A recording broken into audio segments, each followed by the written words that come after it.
You've probably received a lot of pitches from some of the business schools in which you're considering, and I'll bet most of them sound pretty similar.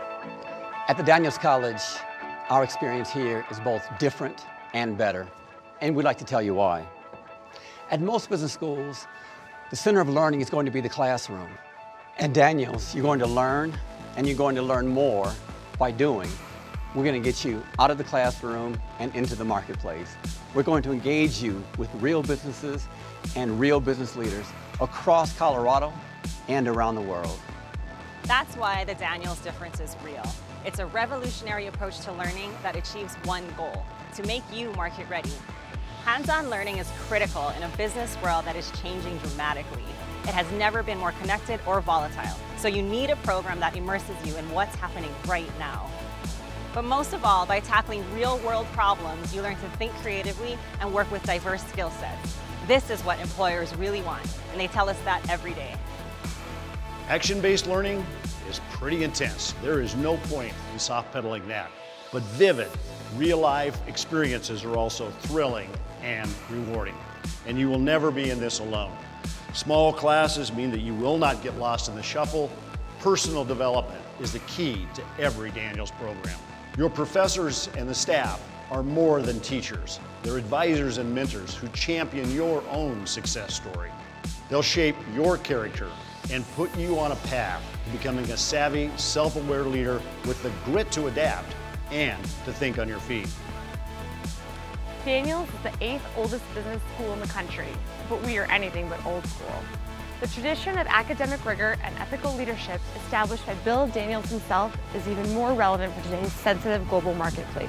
It's also true that our campus is stunning, and Denver is the #1 place to live, according to U.S. News & World Report, and the #1 place for business and careers, according to Forbes. But that's not quite the point.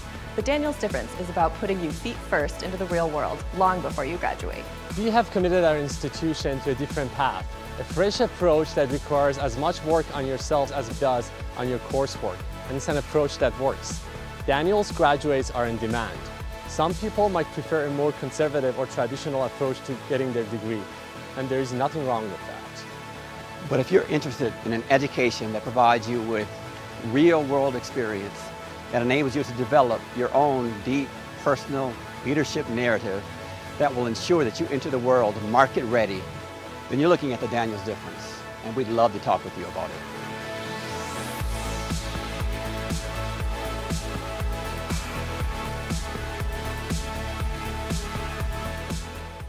Ladies and gentlemen, please welcome Brent Crite, Dean of the Daniels College of Business.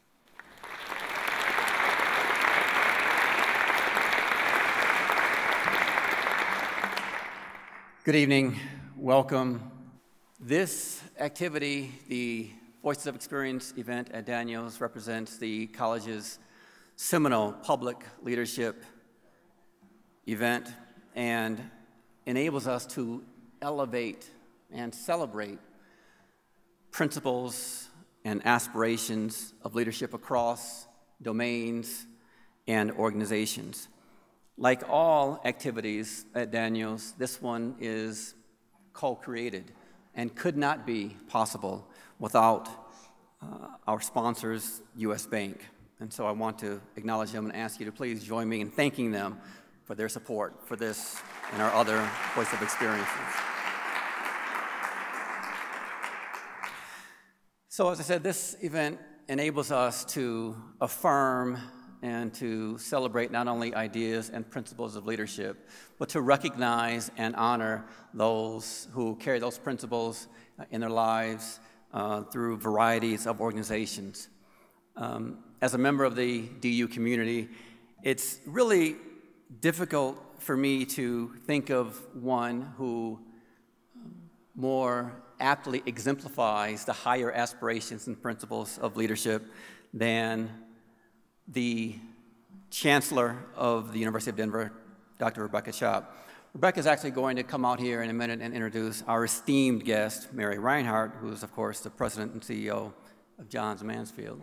Rebecca started about a month after I did in 2014, and during her 2.5-year stint, she has provided nothing less than transformational, forward-thinking deeply centered leadership. One of the things that's really great about being a member of the senior academic team here is that this place is vigorously intellectually stimulating. It is an honor and a pleasure to be able to work here and learn from members of our community. There is a great deal that I've had the privilege of learning from Rebecca, and without any further delay, please join me in welcoming Rebecca Chop.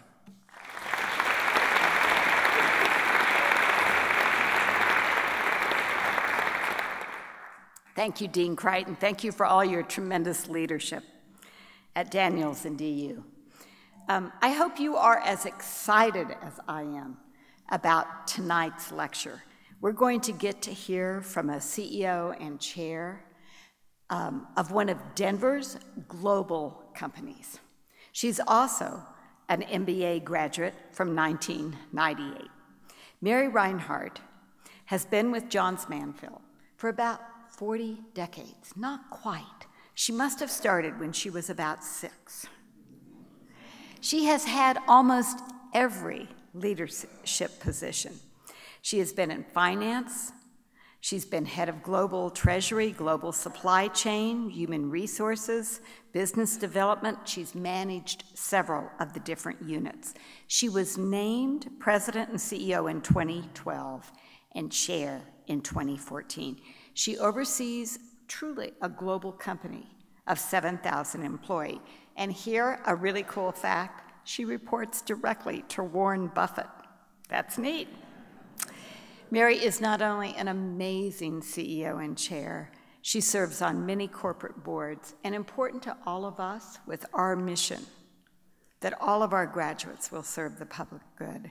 She serves on many boards in this community that truly serve the public good.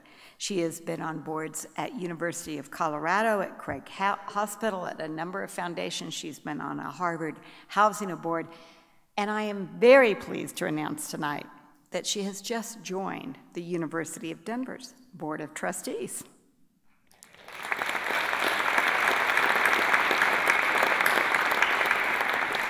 Now, Mary has a lot of spirit, and she just received the Novartis MS, Muscular Sclerosis Spirit Award. Every year, she and her colleagues bike 150 or 200 miles to raise money for multiple sclerosis. I understand the big highlight of this trip is JM's snow cone rest stop, so we'll have to ask her about that. Mary is married to Ryan. She has 2 sons, Colin and Devin. Devin is a DU graduate. We are very thrilled and very excited to have Mary Rhinehart deliver our Voices of Experience Award. Please join me in greeting her.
good evening. Just watching that video and seeing some of our employees just really energizes me, and you'll see more of them a little bit later. But I wanted to, first of all, thank Chancellor Chop for the kind introduction and welcome, and thanks to Dean Kreit as well. It is truly an honor to be with all of you tonight.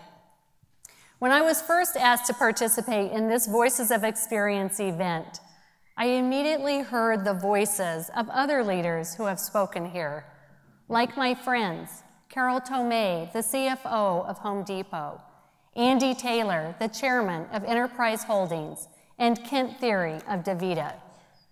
Each brought powerful stories and life lessons. In preparing for this evening, I also reflected on my own personal experiences and connections to the University of Denver. As Chancellor Chop mentioned, I earned my executive MBA from the Daniels College of Business, and several of my colleagues at Johns Manville have also received advanced degrees here.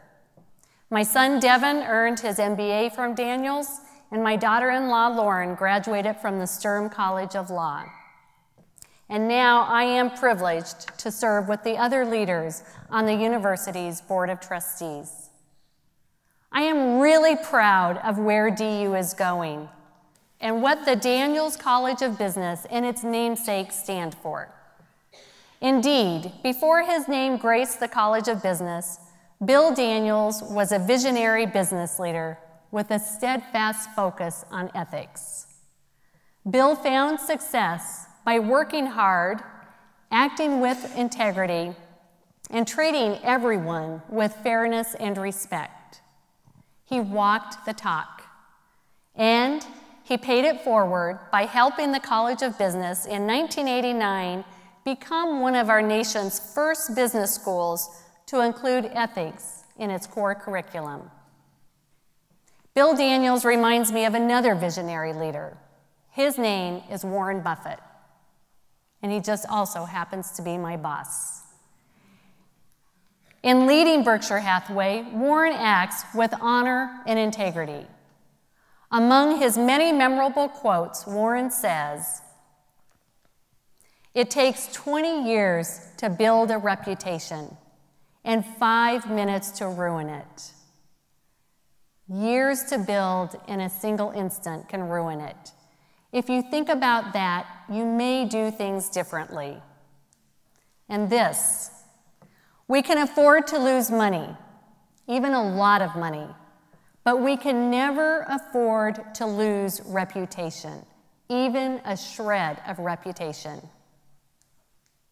Warren also says that in looking for people to hire, you look for 3 qualities: integrity, intelligence, and energy. And if you don't have the first, if you don't have integrity, the other 2 will kill you. In other words, you never want an intelligent, energetic crook running your business. So this evening, I mentioned Bill Daniels and Warren Buffett for a reason. Their ethical compass underpins the 4 core values that Johns Manville holds dear. These values are people, passion, perform, and protect. These are the ideals that we live by at JM to deliver positive and powerful experiences to each other and to our customers. The JM experience, as we like to call it, is our reason for being and what we strive to uphold. We define the JM experience as we are committed to delivering positive and powerful experiences because we are successful only when our employees and customers thrive. The JM experience and the 4 core values are the foundation of our company.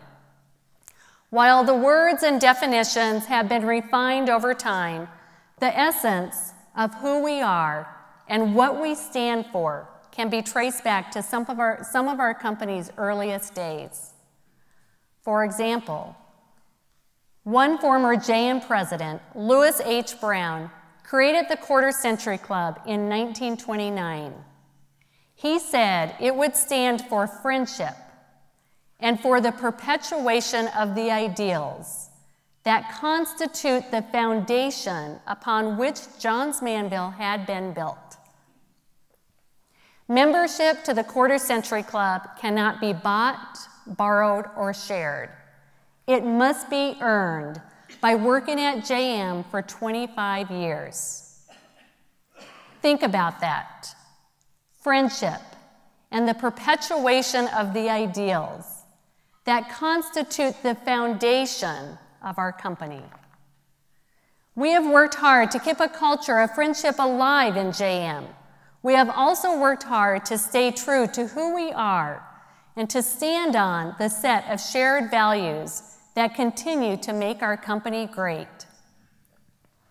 So I want to talk about the core values of people, passion, perform, and protect, and what they mean at JM and how we are using them to lead and succeed in our industry. To be clear, I will not suggest these values are what every company or leader should embrace. They are not one size fits all by any means. Instead, I want to share how powerful it can be to articulate company values, ensure employees understand them, and encourage leaders to walk the talk. Think about that. That is when the magic happens. Empowered employees, serving delighted customers, supported by dedicated leaders. These can be the keys to long-term success, no matter what your organization or your role or your personal or professional goals. So let me start with the first value, which is people. We are people champions. At JM, we strive to see the world through the eyes of our employees and our customers. It's all about building relationships, not just selling products. These relationships have helped JM to grow to a $3 billion company with over 7,000 employees around the world, creating energy-efficient building products and engineered materials.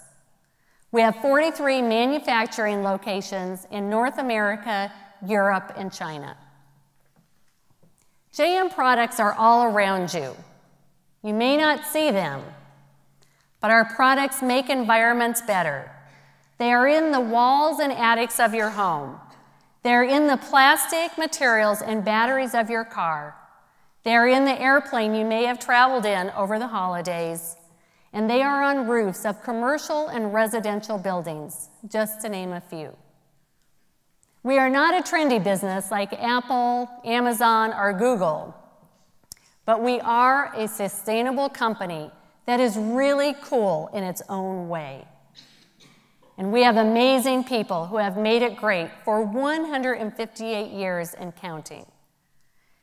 In fact, it's not uncommon to find 2 or 3 generations of the same family working at some of our manufacturing plants. So I want to take a quick moment to thank the JMers who are here tonight. I appreciate all you do for our company. Thank you. So in leading and motivating people to be their best, I offer 2 pieces of advice. First, keep it simple. This is by far the most difficult thing for leaders to do, but one of the most important. It's too easy in today's world to get lost and bogged down in the avalanche of information we all receive. We purposely state our core values in ways that are very tangible and very simple. It makes them easier to grasp, to believe, and most importantly, to live. This simplicity is important, especially because we work in a complex and technical industry. My second piece of advice related to people is to constantly look for ways to develop the people around you as well as yourself. One opportunity is through mentoring, which does not have to be a formal relationship. I have had mentors and I've been a mentor, sometimes without even knowing it. A woman who works at JM recently told me how much I helped her to maneuver through some of her work challenges and how much she had learned from me. I wasn't her mentor per se. I was simply a leader who gave her direct and sometimes tough advice. Beyond mentoring, at JM, we promote a common set of leadership attributes for developing our people. These attributes guide how we want employees at all levels of the company to act, but are particularly applicable in leadership situations.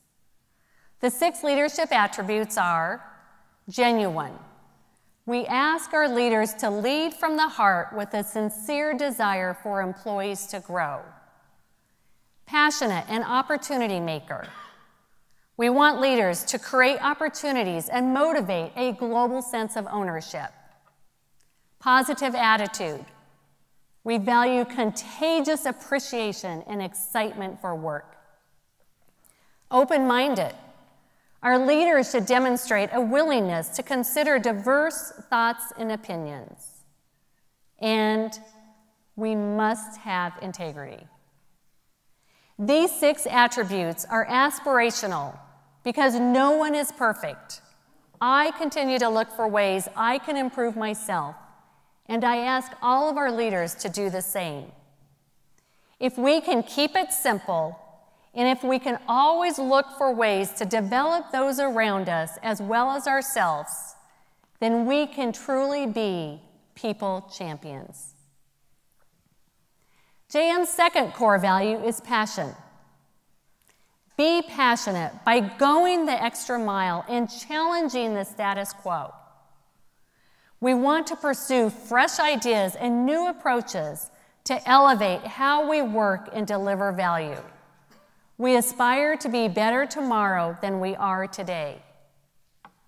The first thought often connected to passion is innovation, and JM has a long history of innovation. In 1858, our founder, Henry Ward Johns, created the first roofing shingle in the basement of his New York City apartment. JM later invented a process to make fiberglass, eliminating an energy-intensive step in its production. This was a significant technological breakthrough in the field. JM also created a new process to manufacture non-woven glass mats in Germany. And 15 years ago, the company developed the first formaldehyde-free insulation to create healthier living environments and homes.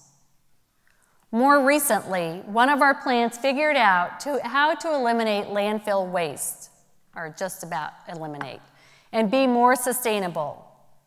This plant now sends one, yes, just one trash container to the dump each year. In the past, the waste was 5 to 6 times this amount. So at JM, we share a passion to create new things and to be curious. This means working together to try to learn something new every day.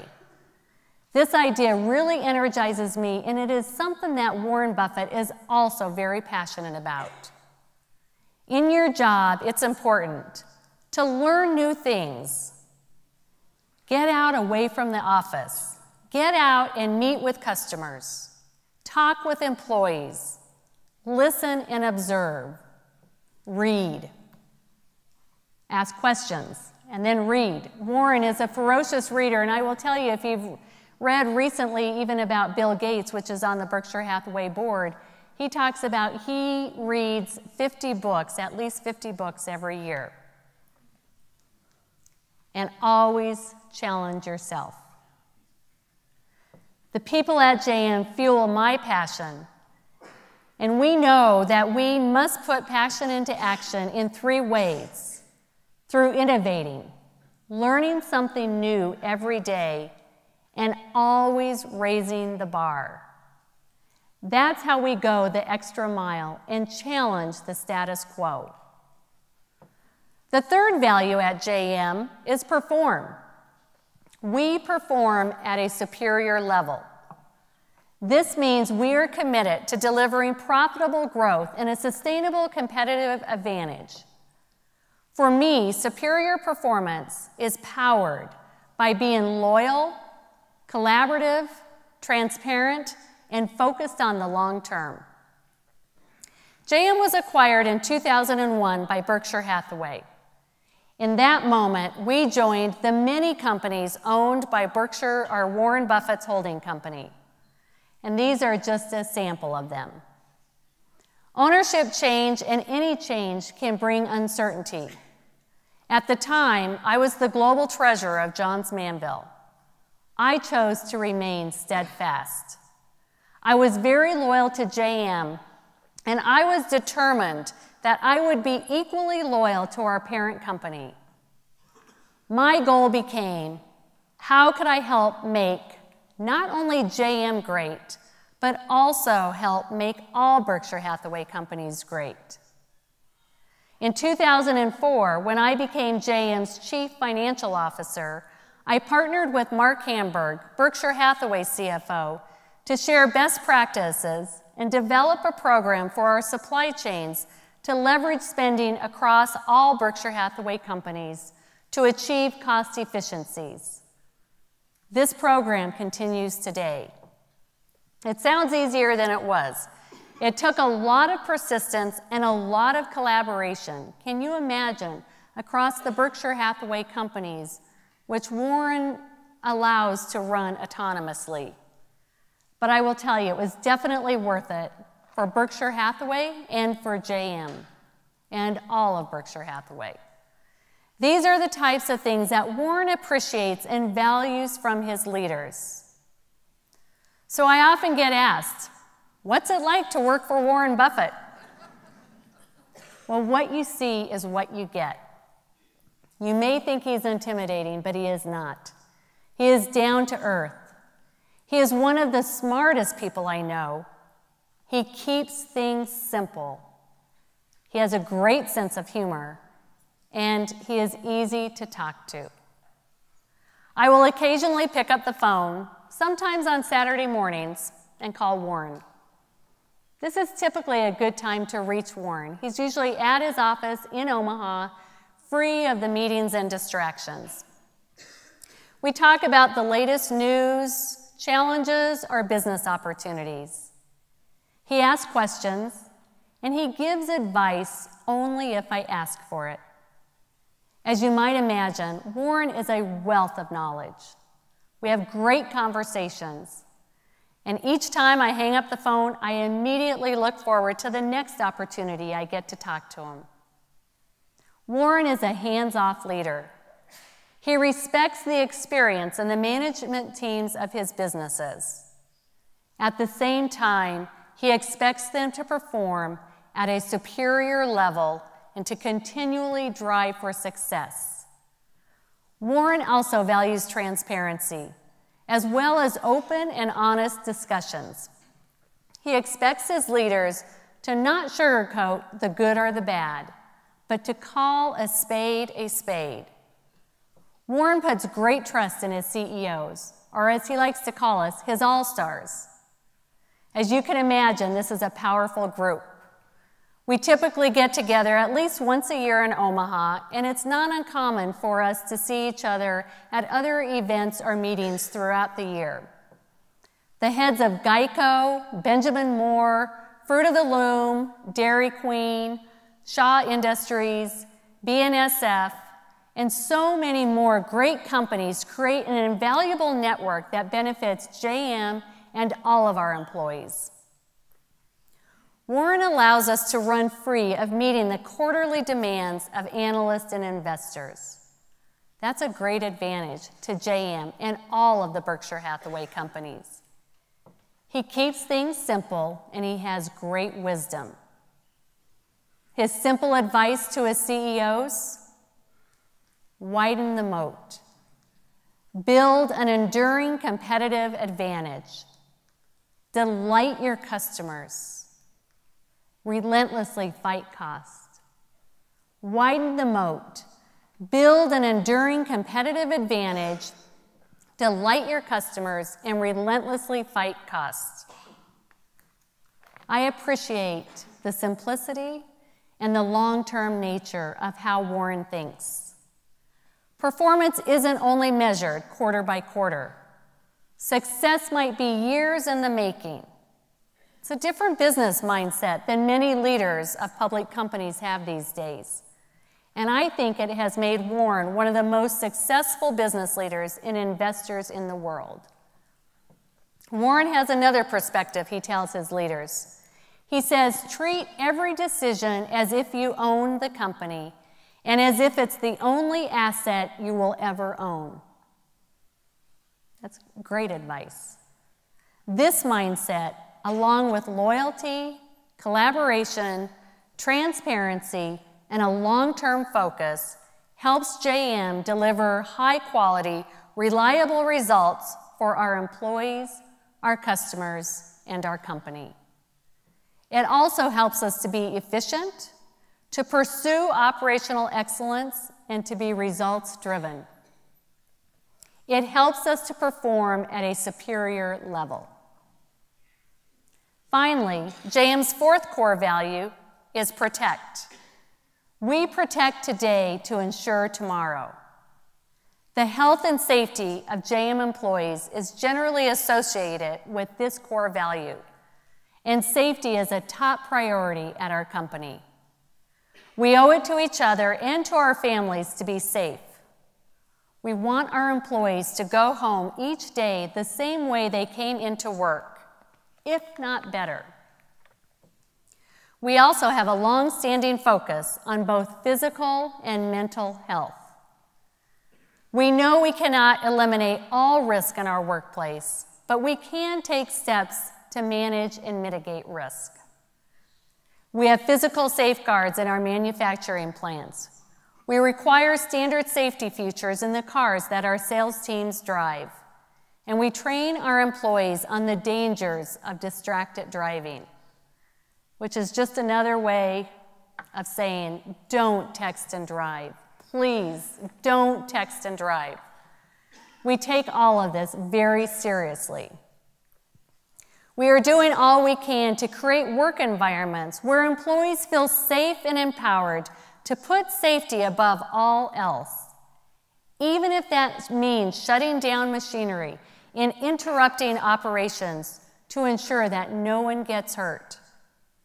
We must care for each other, and we must promote a culture where nothing trumps safety. We must also act with integrity.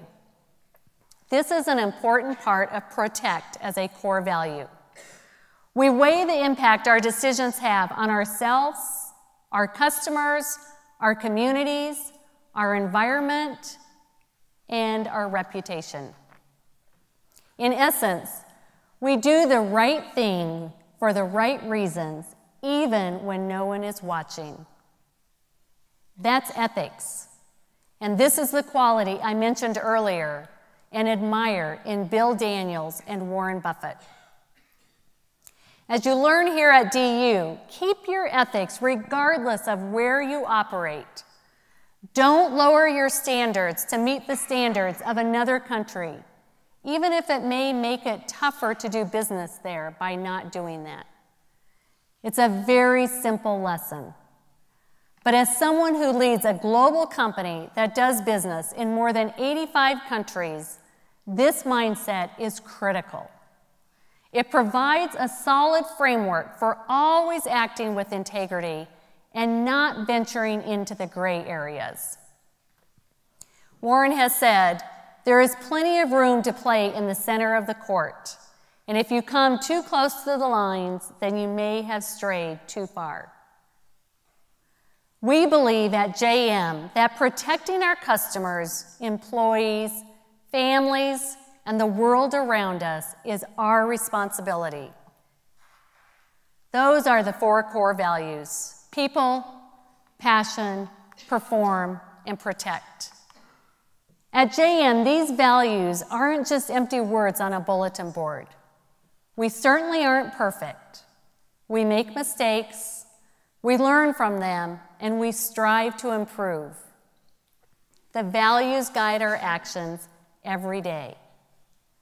But what's most gratifying to me is seeing how our people believe in, live, and lead the JM values and deliver really positive experiences to each other and to our customers. They describe JM as family, a place for opportunities, a place for innovation and excellence. But our employees can definitely tell you this better than I can. So in closing, I'd like to share this video so you can hear what people, passion, perform, and protect means to JM employees in their own voices, in their own everyday experiences.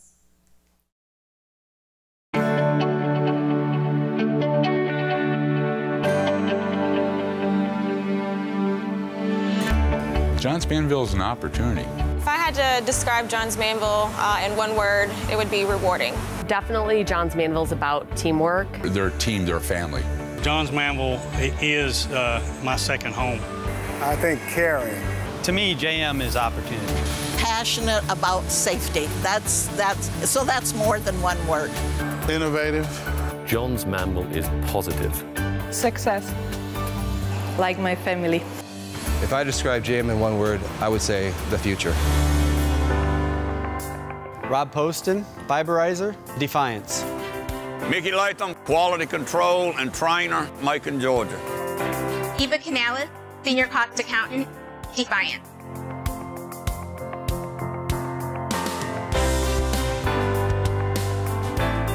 I love working with the people here. We all have the same goal, which is to win, to be successful, and success means different things to different people. But I've never worked in an environment where everybody wants to work together to help themselves be successful and those around them be successful as well. Me coming to work at Johns Manville just kind of seemed like a natural thing. My great-grandfather worked here, my grandfather worked here, my dad worked here and retired from here. We know JM cares about us because all the time and training they spend on us. You know, you put money in, you get good stuff out. Every day when I come to work, I know that I'm being supported, and I know that folks actually care. Johns Manville is more than just a job. It's a place where you can develop relationships and really make a difference in your career. Mark Allen, General Supervisor, Etowah, Tennessee. Volker Haas, Tagschichtmeister Vlies, Wertheim. Chris Griffin, Director of Technology, Littleton.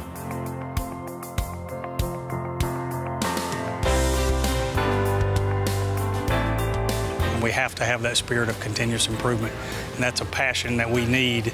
There's a very high identification of the employees to the company, and that also helps to thrive the business and to go the extra mile.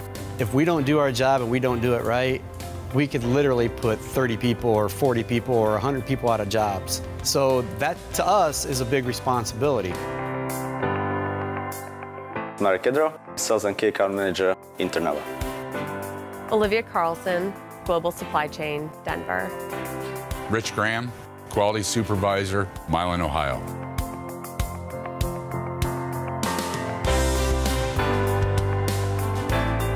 We have the freedom to develop our products, our projects in the way we think is the best for the customer and for the company. These guys are proud of what they do, and they're going to do it to the best of their ability. And I think that's where you get your true performance from. You get it as a group. They run it as fast as they can, as good as they can. If they need it, we make it. They get it.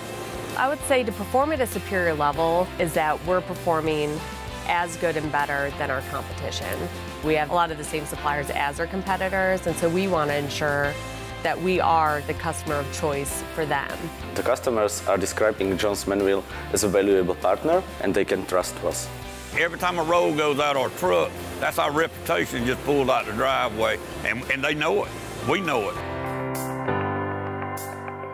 Matthew Lewis, General Supervisor, Spartanburg, South Carolina. Hugo Waller, Manager, Environment, Health and Safety, Wertheim. Mayela Garcia, Chemical Engineer, Ternava. Scott Cross, EHS Specialist, Macon, Georgia.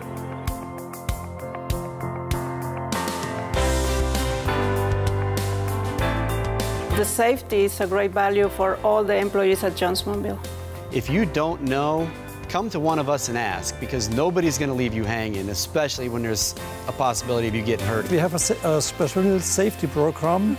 It's called 110. It's here you can see the sign on my heart. It's one team, one target, 0 accidents. A lot of companies that I've had friends that work with, they always talk safety, but when it comes down to it, they're not going to spend the money other companies to make it safer. It's just talk. Here it's not talk. Because when we come to work every day, that's our network. These are our people. This is my house. We say that all the time. This is my house. We ain't going to let that happen in our house.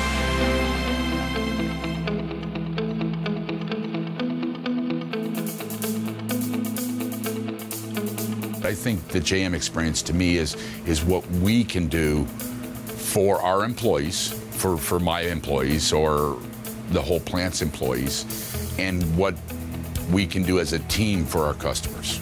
My coworkers live their values every day. You know, they want to do the right thing, they're enthusiastic, they're excited about learning new things, and they have a passion for what they do. And to me, that is the JM experience. The JM experience to me is, you know, the spirit of continuous improvement. JM's always supported me no matter which role I was running here or what I was doing here. I always knew that I had support and I had people that cared about me and a company that cared about me and my future. The JM experience, when you think externally, is creating compelling reasons for our customers to want to come to us and then keep coming back. And I think internally, the JM experience is the same thing, creating compelling reasons to want our employees to want to come to work and to keep coming back, and keep coming back for a long time. Our people have demonstrated time and time again, whatever needs to be done to make our customers happy, they're willing to do.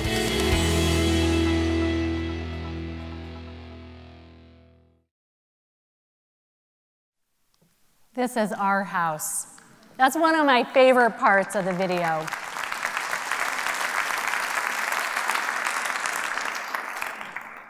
Mickey says, this is our house.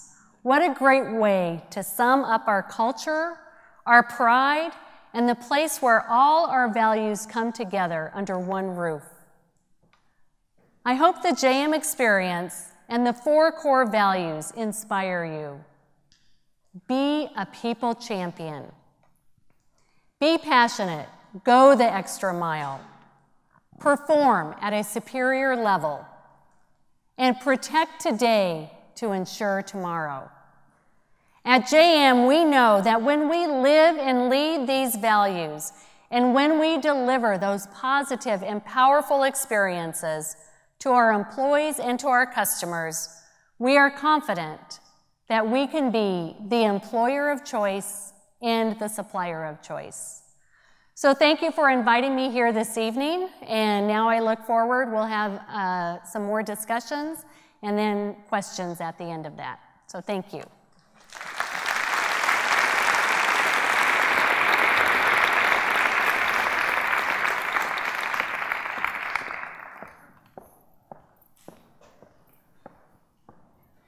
Thank you.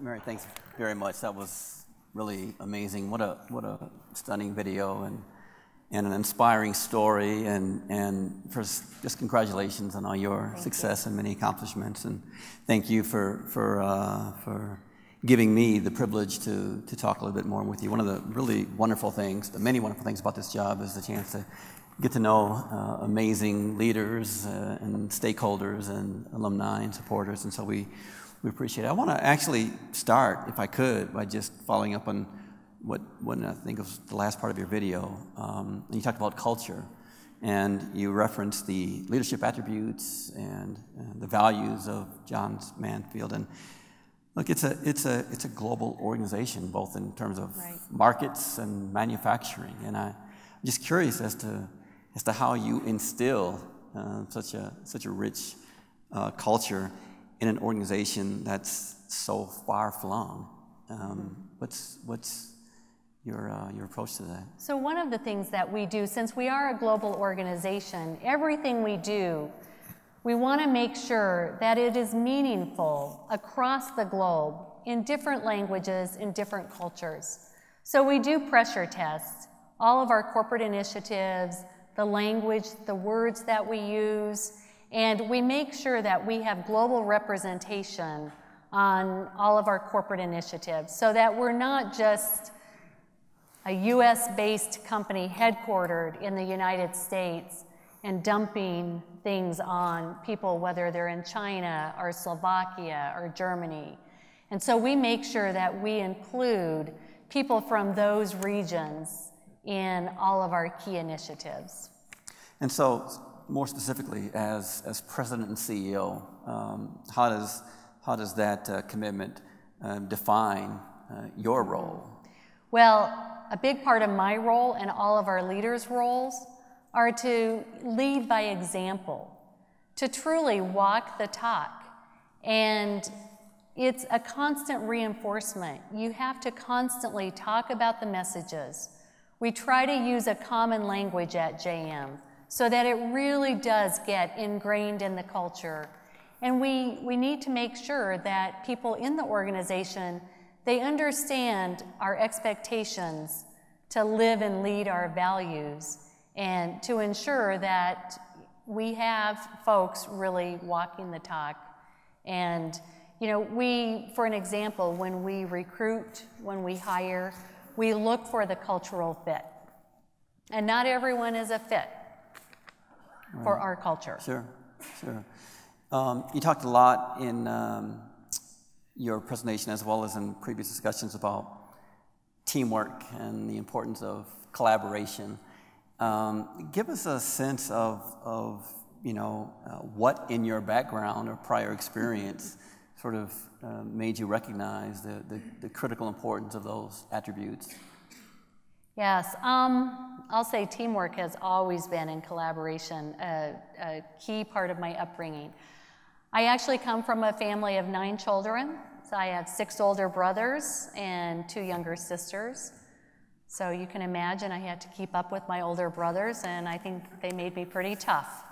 But you know, when you grow up with a large family like that, in a relatively small household, you really learn teamwork, collaboration, and compromising at a very early age. And, you know, we had to pull together to, you know, help out around with the household chores, as well as working outside the house, because we all paid our way through college. And my parents are proud to say that all 9 children graduated with at least a bachelor's degree, and we all paid our own way through school. And so if I think about teamwork, just an example, you know, growing up, and this is a little bit different these days, but my brothers had paper routes. And the paper routes back then were not driving in a car, flinging the papers out the windows like they do today. But for those of you that lived through it, they were riding bikes, and you had big canvas sacks on your bicycle that you stuffed the papers in, and you flung the papers as you were riding down the street. So I was, you know, I couldn't carry I wasn't big enough to carry the big bags, and I didn't have a bike big enough. But I did have to work out, and I had to work with my brothers so I could earn a little bit of money as well. So I rolled the papers, I banded them, and I stuffed them neatly in the sack so that they wouldn't be lopsided as they were riding down the street. So it's different things like that. And I think also growing up in a family of 9 kids, and we all learn different traits from our parents. And so from my mother, I think, you know, one of the key traits I learned, and we all learned, is not to take ourselves too seriously. And I love the fact that my mother, and she's still alive today, she's 91, she's so resilient. She's always taught us, don't let failures or setbacks define you. And, you know, if you fall down, she always said, you know, just pick yourself up, brush yourself off, and move forward. And so I admired that in my mother, and that was, you know, all part of the collaboration, the teamwork, and just, you know, being able to take life's challenges as they came through. And then from my father, I think, you know, one of the greatest things that my father taught us is discipline in everything you do. Whether it was, you know, a great work ethic, or also very important to him was really taking care of yourself, your health, and your wellness. And exercise was a key thing that he made sure that we were all, you know, passionate about from an early age. I'm still thinking about your parents and 9 kids. That's just... Do you feel sorry really for them? Amazing. So you've been in a, you talked about this and the Chancellor mentioned in her introduction, you've been at John Mansfield for a pretty long time. Yeah, and that's... As Rebecca says, almost 4 decades. That's... I didn't think I was that old. That's pretty rare. And I think in our last visit, you actually talked about you had held, I think, pretty much every C-suite. And you even talked about that you had taken a few steps back deliberately in your board. Give us a sense of what kept you at the company for that long, and 2, what some of the sort of characteristics were that defined your ability to achieve that level of success over such an enduring period of time? Well, I think one of the things that kept me there is our people, and it truly is. I have loved JM. I've always been very loyal, and I bleed JM blue, and I never felt the need or the desire to jump ship in order to get ahead. JM really, you know, it's a great size of an organization because it's big enough where there's tons of opportunities, and yet it's small enough where you really get to know the entire business, the people across the business, our product lines, our customers. And so, you know, I would have to say I had so many opportunities to learn, to grow, and to be challenged at JM. And I started out as an intern in the audit department, moved my way up to audit supervisor. From there, I went into international cash management. And that was, you know, we have levels in our organization, which we're eventually going to do away with. But, you know, I had risen within a short 4 years to a very high level in the company in the audit department. And I knew I didn't want to make a career out of auditing. I wanted to explore, challenge myself, learn new things. So when the treasurer asked me to be the international cash manager, it was actually 3 levels below what my current level was. But for me, I knew that it was going to give me a different experience. And I felt confident enough in myself that it would help me to, you know, to open up other opportunities in the company. Where a lot of people at the time said, oh, that's a demotion, don't take that job. And I said, heck, it's an interesting job for me, I'm going to go for it. And then from there, I became global manager of banking and finance. I held various financial roles in a lot of our business units, did a lot of work on business development and mergers and acquisitions. I was vice president of human resources.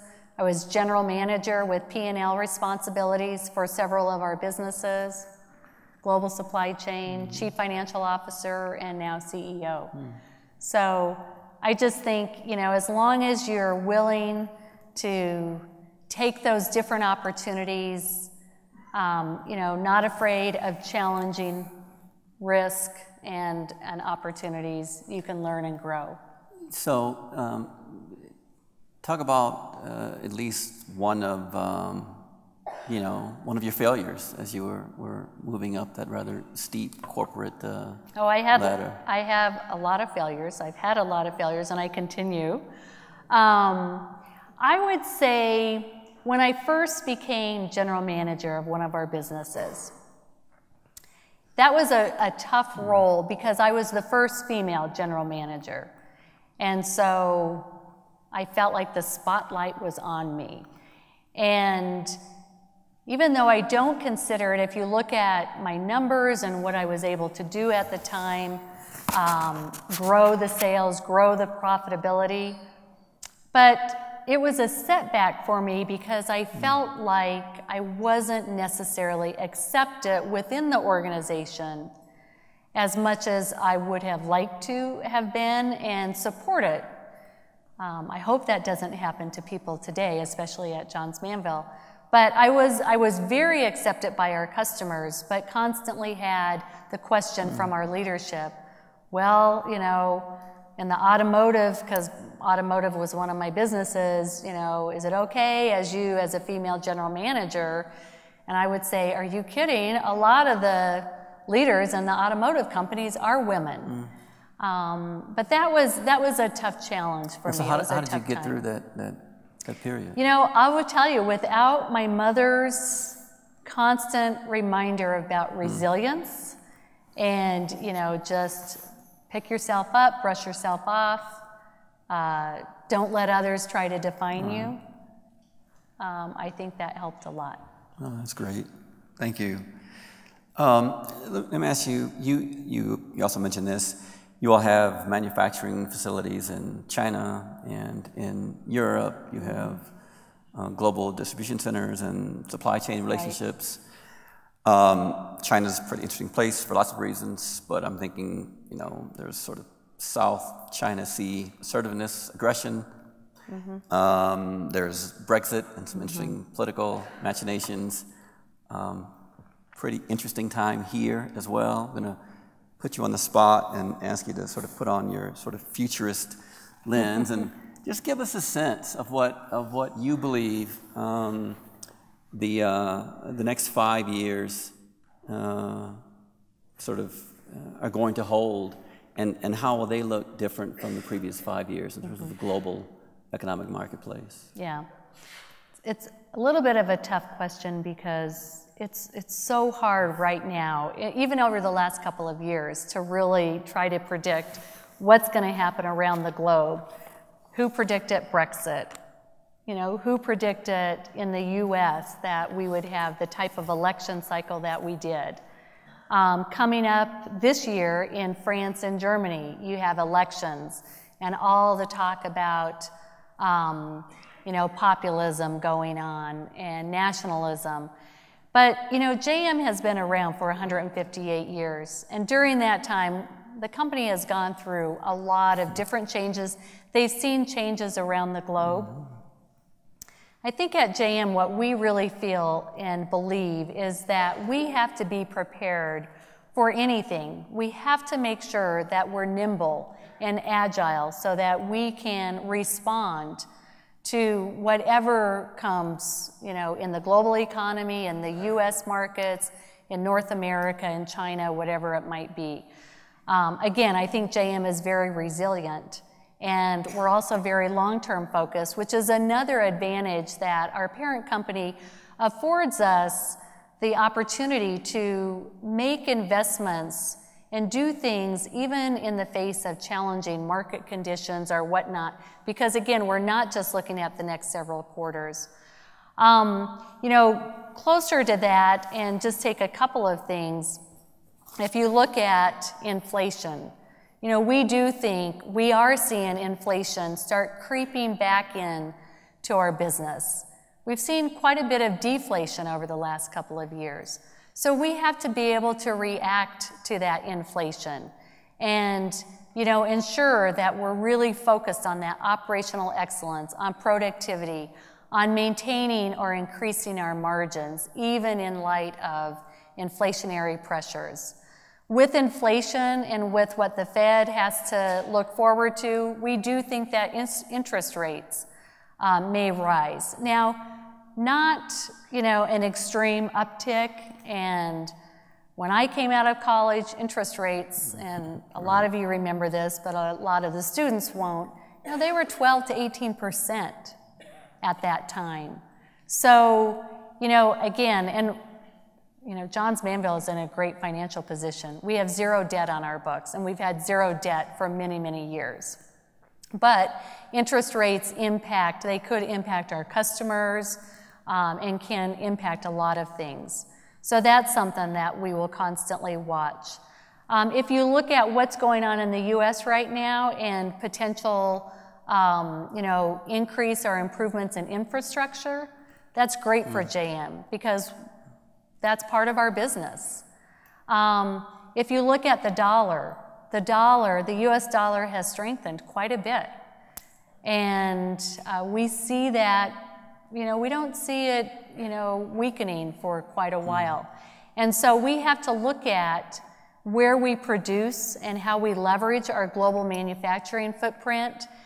We have worked hard to make sure that where we produce global products, that we have the capabilities to produce the exact same product in different regions. So as the currencies change, we have to make sure that we figure out what's the optimal place and optimal region to produce or to sell our products in. So we constantly look at, and we just have to be able to react quickly. So as you're thinking about the sort of your global footprint and the volatility and change that you just talked about across the international marketplace, can you give us a sense of how your organization thinks about and more importantly manages its risk structure with regard to operations and some of those areas you're talking about? In some of the areas. We look at risk and we take it very seriously.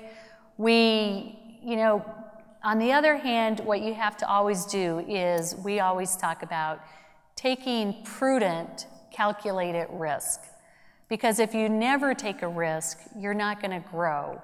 And so, but we want to make sure that we're thoughtful and intentional. And so in all the different countries or cultures that we operate in, we do look at the risk and we ensure, for an example, Foreign Corrupt Practices Act. That's a risk for a U.S. company doing business in foreign countries. So we have to make sure that not only our employees are aware of the rules and the laws and the ethics, but if we have third parties, if we have sales agents, for an example, we make sure and we have agreements with them to really reinforce the fact that we do abide by all rules and regulations and laws to the highest standard. So it may be a U.S. law is the highest standard. It may be a UK law is the highest standard. But we just have to monitor and manage it. Right. So the University of Denver and the Daniels College are in the business of preparing people to become value creators in a marketplace that is disrupted by all kinds of elements and change and risk and uncertainty. And I wonder if you could, particularly for our students, I wonder if you could give us a sense of some of the attributes, some of the skill sets, some of the characteristics and maybe even, technical skills that, that you would encourage students to focus on developing to prepare them for work and career in the world that we live in now. Well, I think it's really important, especially these days. Employers are really looking for employees that have a good mix of the soft and the hard skills. So first I would say, put integrity and safety at the top. And so, you just have to understand that and understand what it means and make sure that you can live by it. Employers are always looking for, good work ethic, people that have a thirst for learning, who are always going to challenge themselves, and teamwork. And what I love about seeing the university students these days is the team projects and really working together and supporting each other and helping each other out, I think is so valuable, because that's what companies and organizations are about today. It's not just about individual contributors, but you have to be part of a team. I would also encourage the students to really hone your critical thinking skills. With all the data that we all have access to in today's environment, it's so important that you make sure that you can analyze that data, that you can come up with conclusions, suggestions for actions. How can you execute? How can you make something happen with that data, not just report the data? I think that is so key critical. Those are a couple of things that I would really, put out there. Again, great communication skills and great conflict resolution skills are very important in today's work environment, as well as, just cultural agility that we talked about. Make sure that you can tolerate ambiguity. Make sure that you're resilient, that you can listen to and understand different perspectives. Those are some of the key things that you can work on while you're still at DU or at Daniels and continue throughout your life. Yeah, that's really helpful. And so you'd mentioned the sort of importance of integrity, and goes to the sort of notion that culture sort of can trump strategy any day. Yep. And so I'm curious as to, again, when you all are recruiting employees, no matter at what level, give us a sense of the decision-making process and the skill sets. I'm sure that very often the technical acumen of the individuals are pretty similar. Right. So how do you actually go about sort of differentiating the student that fits your culture? And it's a good question, and we typically have various teams that interview, depends on which is the position. Sometimes we do one-on-one interviews. Sometimes we may do group interviews where a group of our leaders will be interviewing an individual. But the questions that we ask and what we're really trying to dig in and to ascertain is this individual a good fit in our culture? And through the questions that we may ask, you can tell is this a person who is, strives to work and works well with teams, or are they an individual contributor? Is this person all about themselves? Is it all about me? Or is it all about we and doing things together? We might ask some ethical dilemma questions to see how they might answer that. There's, for an example, and our CFO is here, and there he is. And when I became CEO, I was CFO, so I had to hire a new CFO.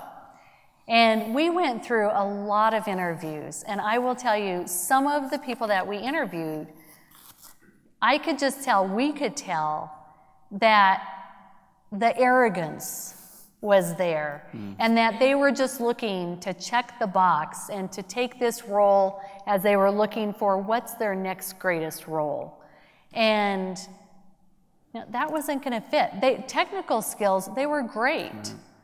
But we just so happened to find someone who is great with technical skills, but also fits within our culture, and who can coach and counsel others, whether it's his peers or his organization, who can be a team player, who can drive for results.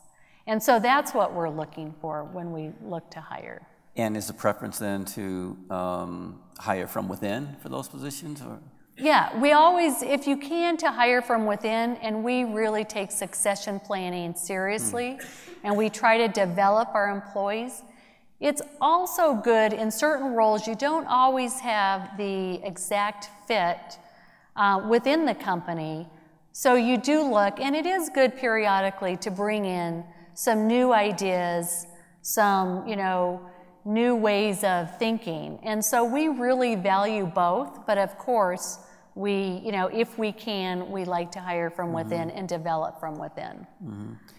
So maybe a couple more questions. You talked about some of the really wonderful attributes of your job and working with Warren Buffett, leading a great team.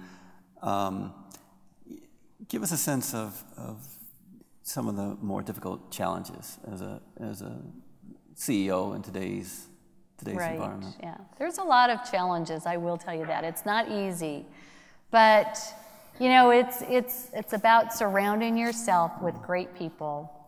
The constant challenge is, for an example, some specific challenges is, how do you balance share and price, for an example, to get the value, to get the return on your investments, to be an investable business.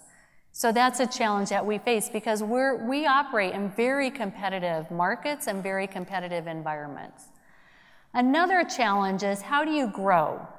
We can grow organically, we can grow from within, but to really get the scalable growth, we really need to look at mergers and acquisitions. And that's one of our biggest challenges right now because there's so much money out there in private equity, for an example, and they will pay enormous sums for businesses. And where you look at it and say, how can they ever get the return on it? So as Warren has said, a great business at a bad price is not a good business. And so that is our challenge, is how do we compete against some of the private equity companies who really just look to buy a company, keep it for a couple of years and flip it. Where we know we would be a great owner and where we know a lot of times the companies that we're looking at would love to be part of JM, but if the shareholders want the top dollar, it's harder for a strategic. And that's why Warren Buffett, Berkshire Hathaway, they're sitting on over $80 billion of cash. And he would love to reinvest it, but he's not going to just let it burn a hole in his pocket and just throw money away. He's still very prudent and very disciplined on what he pays. Just real quickly on that issue, on your mergers and acquisition, can you just, when you do find a business that you all want to invest in, can you just talk a little bit about sort of post-merger integration issues, and again, sort of cultural convergence and how you ensure that they... Yeah, because that's really critical. When you do merge or integrate different cultures, that is so critical to the success. But we really look also at companies and cultures that are more similar to ours. We have looked at companies in the past where the culture just is not going to be a fit. We know it's not going to be comfortable for them and it's not going to be comfortable for us, and we won't do it. But then we also, when you do integrate, you have to constantly talk with and communicate with the new company that you're trying to integrate into your culture, and to ensure that they understand what the expectations are. So sometimes you may put people from our team, immersed within their team as well. Sure.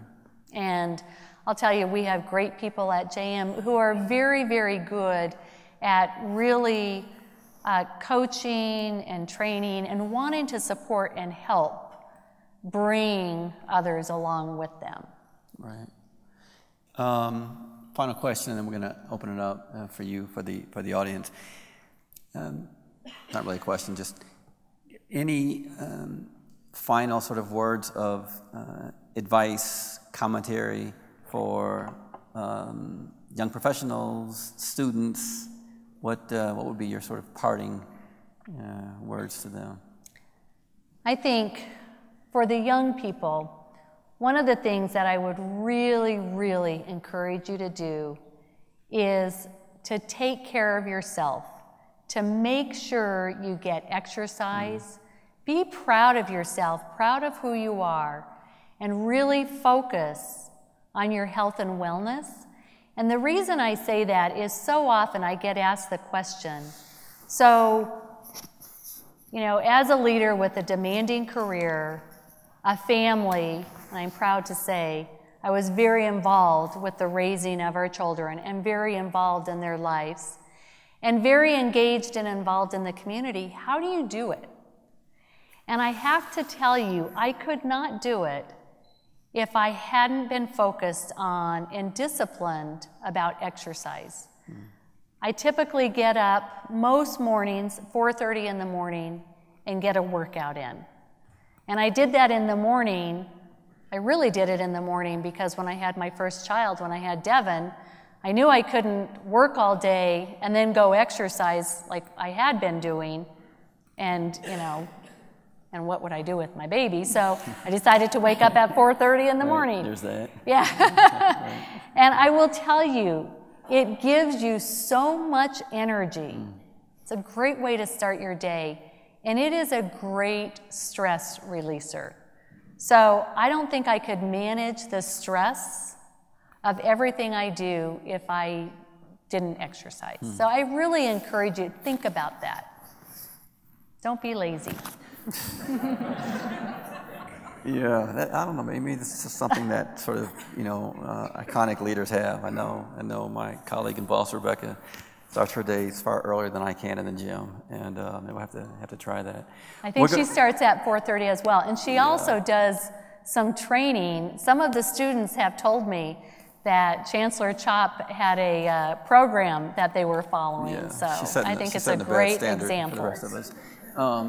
We're going to open it up for the audience, and I think there's some. I think there's a. Oh, okay. There's a mic out there, and I guess we'll get some house lights up so they can see. Hi. Hello. Oh, thank you. My name is Cole Casey. I work with DaVita. Thank you for coming today and just sharing your experience. Tenure like yours at one company is rare in today's world, and with younger people that are coming in the workforce, specifically millennials, it's even becoming more and more rare. How did you, as you spent all this time at one company, how did you know that this job was not challenging? And then how did you tactfully pivot while kind of navigating the changing jobs and moving from position to position and department to department? Yeah, that's a good question. First of all, anytime if I changed jobs quite frequently at Johns Manville, so I didn't have a lot of opportunity to get bored. But if I did get bored, that was the one thing, and I think it's the one thing that, you know, made me visible to the leadership, is I would always seek out. If I was doing my job and finished my job, I would always seek out what more could I do. I always asked for more. I always asked, you know, other people how I could help them out. And I always, you know, raised my hand when they had different initiatives or they had different teams that they were forming that they needed to participate on. I was always the one that would raise my hand and say, hey, you know, I'll do that, or, you know, let me help here. Again, you know, let me help make JM great, not just my specific area great. So I think that's something that I think, you know, was really important in my career, and I will tell you, people notice that. Mm-hmm. If you just come in and do your job and that's it, and you don't take that initiative to go that extra step and to go that extra mile, then you may get bored in your position and you may plateau. But I just ask you to just, you know, there's always opportunities in companies to do more, and it doesn't have to be in your job description.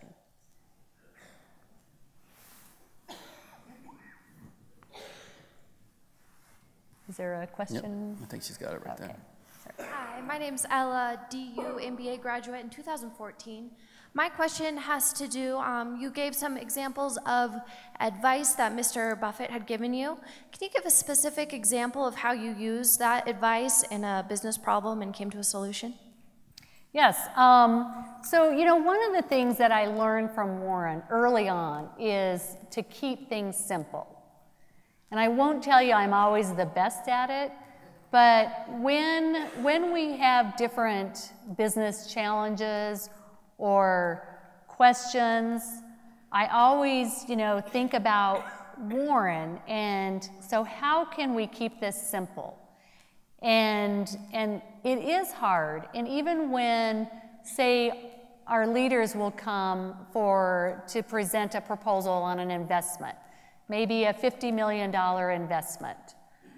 You know, I always try to focus it and boil it down and have them describe it in simple terms, because it really forces you to fully understand it without 100 pages of PowerPoint with, you know, 500 words on each slide. It forces you to really understand it and to be able to articulate it.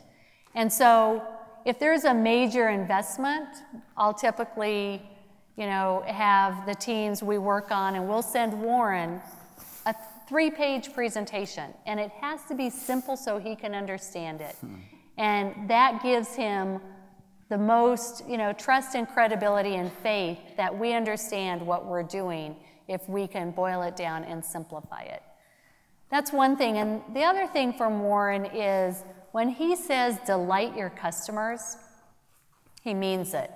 And he doesn't mean delight your customers at any cost, don't be stupid, don't lose money. But if you delight your customers, and if you use that as your differentiator, and if you can listen to them, learn from them, make sure it's how you respond a lot of times. And I will tell you, I think our teams are winning in the marketplace because of that. We have one last question over here. Hi, first off, thank you very much for coming in. It's great to see the community participating here at Daniels, and with not only myself as a part of the student population, but the whole community. Anyway, my question is more related to your culture, and not just top-level executives, people working in the office, but I imagine as a manufacturing company, you got a lot of people working on the floor, a lot of general labor, we could say. How does the culture attract these people who normally, I'm assuming, rotate through jobs a little bit more often? And how does this culture keep them with you guys? Well, I think, and that's a good question, because it is harder, especially the lower you go, and when you're on the shop floor, it's harder and harder to keep those people. Those are very demanding jobs and very physical jobs. But I think if we have a culture of family, if we have a culture of caring, that's where, you know, as you saw some of the employees in the videos, and we didn't tell them what to say, and those were a lot of our manufacturing employees. If, you know, if they feel like they're there for each other, they're there for a purpose, if they know that we care and their fellow employees care, I think that's a key to retain those employees. And the culture builds on itself.